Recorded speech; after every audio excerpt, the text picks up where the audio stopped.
मंदिर के अंदर रखा 85 किलो का रसगुल्ला उस रात किसने बनाया था, जब गांव की बूढ़ी गौरी अपने घर से उठ भी नहीं पा रही थी।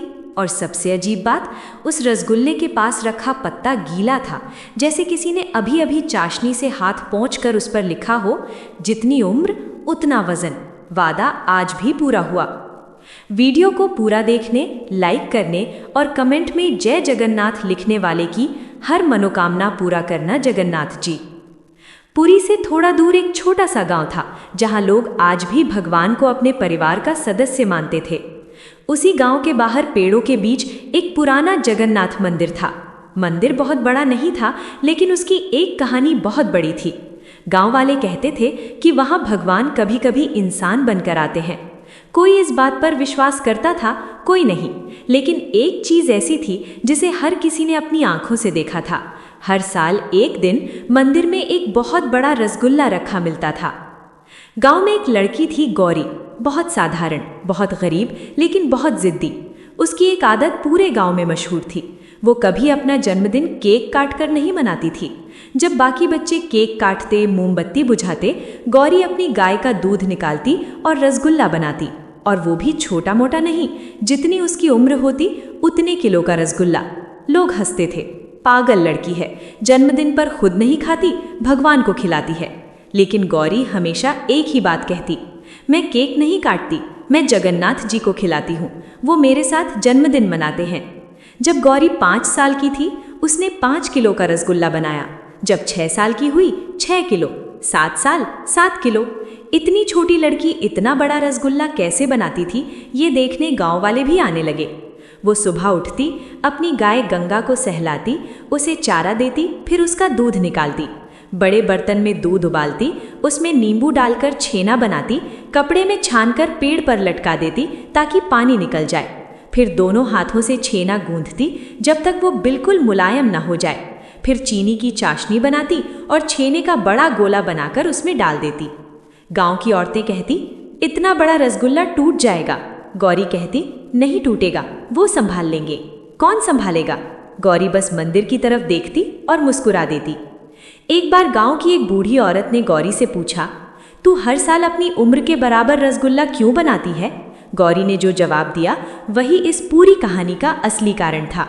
गौरी बोली, जब मैं बहुत छोटी थी, मेरे जन्मदिन पर कोई नहीं आता था, न केक, न मिठाई, न दोस्त। उस दिन मैं मंदिर के बाहर बैठकर रो रही थी। तब एक लड़का आया और मुझे रसगुल्ला देकर बोला, रो क्यों रही हो, जन्मदिन है ना आज? मैंने पूछा, तुम कौन हो? उसने कहा, दोस्त। उस दिन हमने साथ में रसगुल्ला खाया। तब मैंने कहा, अब हर जन्मदिन पर मैं तुम्हें रसगुल्ला खिलाऊंगी। केक लोग काटते हैं, मैं रसगुल्ला खिलाऊंगी, और जितनी मेरी उम्र होगी उतने वजन का रसगुल्ला बनाऊंगी, ताकि तुम्हें पता रहे कि मैं हर साल आई हूँ।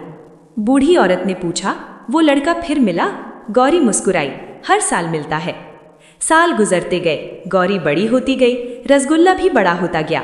अब 20-25 किलो का रसगुल्ला बनाना आसान नहीं था, लेकिन हर साल किसी न किसी तरह रसगुल्ला बन जाता और मंदिर पहुंच जाता। लोगों ने कई बार देखा, रात में गौरी के घर एक आदमी आता था, सुबह होने से पहले चला जाता था। किसी ने उसका चेहरा साफ नहीं देखा, लेकिन जिसने भी देखा उसने यही कहा कि उस आदमी के चेहरे पर बहुत अजीब सी शांति थी, जैसे कोई साधु हो या, लेकिन कोई आगे बोल नहीं पाता था। फिर गौरी की शादी हो गई, वो दूसरे गांव चली गई। सबको लगा अब रसगुल्ला बंद हो जाएगा, लेकिन शादी के बाद भी हर साल अपने जन्मदिन पर गौरी अपने मायके वाले गांव आती, अपनी गाय का दूध निकालती और रसगुल्ला बनाती। उसका पति गुस्सा करता, इतनी दूर क्यों जाती हो हर साल? गौरी कहती, वो मेरा इंतजार करते हैं। कौन? गौरी कहती, जिसने बचपन में मेरे साथ रसगुल्ला खाया था। अब गौरी 35 साल की हो गई थी। 35 किलो का रसगुल्ला बनाना था। उस साल बहुत मुश्किल हो रही थी, छेना बार बार टूट रहा था। गौरी परेशान हो गई और बोली, अब आप ही जाओ, हर साल मदद करते हो। तभी दरवाजे पर आवाज आई, इतना बड़ा रसगुल्ला अकेली बनाओगी तो टूटेगा ही। वही आदमी अंदर आया, धोती, गमछा, मुस्कान। वो बोला, चलो आज हम दोनों मिलकर बनाते हैं। और उस रात पहली बार किसी ने देखा दुनिया का इतना बड़ा रसगुल्ला कैसे बनता है। जब 35 किलो का रसगुल्ला बनना था, गौरी और वो आदमी दोनों चूल्हे के पास बैठे थे। बड़े कड़ाहे में दूध उबल रहा था, वो आदमी लकड़ी डालकर आग संभाल रहा था और गौरी छेना छान रही थी। उसने छेना कपड़े में बांधकर ऊपर लटका दिया ताकि सारा पानी निकल जाए। थोड़ी देर बाद वो आदमी बोला, छेना अच्छे से निचोड़ो, अगर पानी रह गया तो रसगुल्ला टूट जाएगा। गौरी उसे देख रही थी। उसे हैरानी होती थी कि उसे रसगुल्ला बनाने की हर छोटी बड़ी बात कैसे पता होती है। फिर वो आदमी नीचे बैठा और बहुत देर तक छेना गूंथता रहा। वो छेने को हथेली से दबाता, मोड़ता, फिर दबाता, फिर मोड़ता, जब तक वो बिल्कुल चिकना और मुलायम न हो जाए। फिर उसने पूरा छेना मिलाकर एक बहुत बड़ा गोला बनाना शुरू किया। इतना बड़ा गोला कि दोनों हाथों में नहीं आ रहा था। अब उसने बड़े कड़ाहे में पानी और बहुत सारी चीनी डालकर चाशनी बनानी शुरू की। वो बार बार चाशनी को चलाता और कहता, चाशनी पतली होनी चाहिए, तभी रसगुल्ला अंदर तक पकेगा। जब चाशनी उबलने लगी, उसने बहुत धीरे से वो बड़ा छेने का गोला कड़ाहे में डाला। गौरी डर गई, टूट जाएगा। वो आदमी मुस्कुराया, नहीं टूटेगा, मैं हूं ना। फिर उसने एक बड़ा लकड़ी का चम्मच लिया और धीरे धीरे रसगुल्ले को घुमाने लगा। वो बार बार चाशनी ऊपर डालता ताकि रसगुल्ला सूखे नहीं। आग कभी तेज करता, कभी धीमी। पूरी रात वो रसगुल्ले को संभालता रहा, जैसे कोई माँ अपने बच्चे को संभालती है। सुबह होने लगी थी। रसगुल्ला अब बहुत बड़ा और फूल चुका था। गौरी ने पूछा, तुम हर साल मेरी मदद क्यों करते हो? वो आदमी बोला, क्योंकि तुम हर साल मुझे बुलाती हो। गौरी बोली, अगर मैं बुलाना बंद कर दूं तो? वो आदमी कुछ देर चुप रहा, फिर बोला, तो मैं इंतजार करूंगा। गौरी ने फिर पूछा, अगर मैं आना बंद कर दूं तो? वो आदमी बोला, तो मैं खुद आ जाऊंगा। गौरी उस दिन बहुत देर तक उसे देखती रही, जैसे वो कुछ समझने की कोशिश कर रही हो, लेकिन उसने कुछ नहीं पूछा। समय बीतता गया। गौरी 40, फिर 50, फिर 60 साल की हो गई। रसगुल्ला हर साल बड़ा होता गया। अब रसगुल्ला इतना बड़ा हो जाता था कि उसे घर से मंदिर तक ले जाना भी मुश्किल था। गांव के लोगों ने कई बार देखा, सुबह मंदिर में रसगुल्ला रखा होता था, लेकिन किसी ने उसे ले जाते नहीं देखा। एक बार एक आदमी ने रात में देखा, वही सांवला आदमी अकेले ही बहुत बड़े रसगुल्ले को कपड़े में बांधकर कंधे पर उठाकर मंदिर की तरफ जा रहा था। उस आदमी ने सोचा, इतना बड़ा रसगुल्ला कोई साधारण आदमी कैसे उठा सकता है? अब गौरी बूढ़ी हो गई थी। उसके हाथ कांपते थे, कमर झुक गई थी, आंखों से कम दिखाई देता था, लेकिन उसने रसगुल्ला बनाना नहीं छोड़ा।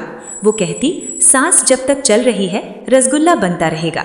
जब वो 70 साल की हुई, उसने 70 किलो का रसगुल्ला बनाया, लेकिन इस बार छेना गूंथते गूंथते उसके हाथ सूज गए। वो बैठ गई और रोने लगी, अब नहीं होगा। तभी पीछे से आवाज आई, तुम बैठो, आज मैं बनाता हूँ। वो मुड़ी, वही आदमी खड़ा था। वो चूल्हे के पास बैठा, छेना गूंथने लगा और बोला, तुमने बचपन से मेरा जन्मदिन मनाया है, अब मेरी बारी है। उस साल पहली बार गौरी ने उससे सीधा सवाल पूछा, सच बताओ, तुम कौन हो? वो आदमी मुस्कुराया और बोला, जब तुम छोटी थी और केक नहीं काटती थी, तब रसगुल्ला कौन लाया था? गौरी चुप। वो बोला, जब तुम शादी के बाद भी हर साल आई, तो मंदिर का दरवाजा किसने खोला था? गौरी की आंखों में आंसू आ गए। वो बोला, जब रसगुल्ला भारी हो जाता था तो उसे मंदिर तक कौन ले जाता था? अब गौरी रोने लगी। वो धीरे से बोली, जगन्नाथ। वो आदमी बस मुस्कुराया, कुछ बोला नहीं। अब गौरी 85 साल की हो गई थी। इस बार 85 किलो का रसगुल्ला बनाना था, लेकिन इस बार वो चल भी नहीं पा रही थी। उसने अपनी गाय को सहलाया और बोली, लगता है इस बार मैं नहीं जा पाऊंगी, मेरा वादा टूट जाएगा। वो रो रही थी। उसी रात दरवाजे पर दस्तक हुई। वही आदमी खड़ा था।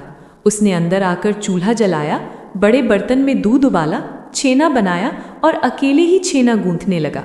इस बार गौरी सिर्फ बैठकर देख रही थी। इस बार दुनिया का सबसे बड़ा रसगुल्ला भगवान खुद बना रहे थे। उस रात गांव में अजीब सी शांति थी। हवा भी धीरे धीरे चल रही थी, जैसे पूरा गांव किसी चीज का इंतजार कर रहा हो। गौरी अपने आंगन में बैठी थी। उसके पास उसकी गाय बैठी थी और चूल्हे के पास वो सांवला आदमी लकड़ी जमा कर रहा था। उसने बड़े बड़े बर्तन निकाले, कढ़ा साफ किया, पानी भरा, चीनी की बोरियां खोली और धीरे धीरे चूल्हा जलाया। गौरी उसे बस देख रही थी। उसके हाथ कांप रहे थे, लेकिन वो शांत थी, जैसे उसे पता हो कि आज कुछ अलग होने वाला है। सबसे पहले उसने गाय का दूध बड़े बर्तनों में उबालना शुरू किया। 1 बर्तन, 2 बर्तन, 3 बर्तन, इतने बर्तन कि पूरा आंगन दूध की भाप से भर गया। जब दूध उबल गया, उसने उसमें नींबू डाला और दूध फटकर छेना बन गया। फिर उसने एक साफ कपड़ा लिया और सारा छेना उसमें डालकर बांध दिया और उसे लकड़ी के सहारे लटका दिया ताकि सारा पानी निकल जाए। थोड़ी देर बाद उसने कपड़ा खोला और छेना एक बड़े तख्त पर डाल दिया। फिर वो दोनों हाथों से छेना गूंथने लगा। बहुत देर तक लगातार उसके हाथ नहीं रुक रहे थे। वो छेना को हथेली से दबाता, मोड़ता, फिर दबाता, फिर मोड़ता, जब तक छेना बिल्कुल चिकना और चमकदार नहीं हो गया। गौरी धीरे से बोली, इतना अच्छा छेना तो मैं भी नहीं गूंथ पाती। वो आदमी मुस्कुराया, तुम बनाती हो, मैं बस संभालता हूं। अब उसने सारा छेना मिलाकर एक बहुत बड़ा गोला बनाना शुरू किया। वो गोला इतना बड़ा था कि उसे गोल करने के लिए उसे दोनों हाथों और लकड़ी के पट्टे का सहारा लेना पड़ा। वो गोले को धीरे धीरे घुमाता, दबाता, चिकना करता रहा ताकि उसमें कहीं दरार न रह जाए। फिर उसने बहुत बड़े कड़ाह में पानी और चीनी डालकर चाशनी बनानी शुरू की। चूल्हे की आग तेज हो गई, चाशनी उबलने लगी, भाप पूरे आंगन में फैल गई। अब सबसे मुश्किल काम था उस बहुत बड़े छेने के गोले को चाशनी में डालना। उसने गौरी की तरफ देखा और बोला, डरो मत, आज नहीं टूटेगा। फिर उसने बहुत धीरे धीरे उस बड़े गोले को चाशनी में डाल दिया। चाशनी उबलने लगी और वो बड़े लकड़ी के डंडे से धीरे धीरे रसगुल्ले को घुमाने लगा। वो बार बार चाशनी ऊपर डालता, आग कम ज्यादा करता, ढक्कन लगाता, फिर खोलता। पूरी रात वो रसगुल्ले को पकाता रहा। रात के बीच में गौरी ने उससे पूछा, तुम जानते हो ना मैं केक क्यों नहीं काटती? वो बोला, क्योंकि तुम्हारे जन्मदिन पर तुम्हारे पास केक नहीं था। गौरी ने हैरानी से पूछा, तुम्हें कैसे पता? वो आदमी बोला, क्योंकि उस दिन रसगुल्ला मैं ही लाया था। गौरी की आंखों में आंसू आ गए। वो बोला, तुमने उस दिन कहा था केक लोग काटते हैं, मैं तुम्हें रसगुल्ला खिलाऊंगी और जितनी मेरी उम्र होगी उतने वजन का रसगुल्ला बनाऊंगी। तुम अपना जन्मदिन नहीं मनाती थी, तुम मेरा जन्मदिन मनाती थी। गौरी रोने लगी। मैं अकेली थी। वो बोला, तभी तो मैं आया था। सुबह होने वाली थी। रसगुल्ला अब पूरी तरह फूल चुका था। बहुत बड़ा, दुनिया का सबसे बड़ा रसगुल्ला। वो आदमी खड़ा हुआ और बोला, जब तुम छोटी थी मैं तुम्हारे साथ खाया, जब तुम बड़ी हुई मैं तुम्हारे साथ बनाया, और अब तुम बूढ़ी हो गई इसलिए आज मैंने अकेले बनाया। तुमने जीवन भर मेरे लिए रसगुल्ला बनाया, आज मैंने तुम्हारे लिए बनाया। धीरे धीरे उसके शरीर से रोशनी निकलने लगी। गौरी रोते हुए बोली, जगन्नाथ। अगली सुबह मंदिर में बहुत बड़ा रसगुल्ला रखा था, 85 किलो का। उसके पास एक पत्ते पर लिखा था, तुमने बचपन से केक नहीं काटा, हर साल मुझे रसगुल्ला खिलाया। आज तुम नहीं बना पाई इसलिए आज मैंने खुद बनाया। वादा तुमने भी निभाया, वादा मैंने भी निभाया। तुम्हारा दोस्त। उस दिन के बाद गौरी कभी गांव में नहीं दिखी। लेकिन गांव में आज भी लोग कहते हैं, जन्मदिन पर केक सब काटते हैं, लेकिन अगर कोई भगवान को रसगुल्ला खिलाए तो एक दिन भगवान खुद उसके लिए रसगुल्ला बनाते हैं। अगर कहानी अच्छी लगी हो तो वीडियो को लाइक ज़रूर करना, अपने दोस्तों और परिवार के साथ शेयर करना, और ऐसे ही और दिल को छू लेने वाली कहानियों के लिए चैनल को सब्सक्राइब करना। और कमेंट में ज़रूर बताना, अगर आपका जन्मदिन हो तो आप केक काटोगे या भगवान को रसगुल्ला खिलाओगे। हम मिलेंगे अगली कहानी में। जय जगन्नाथ।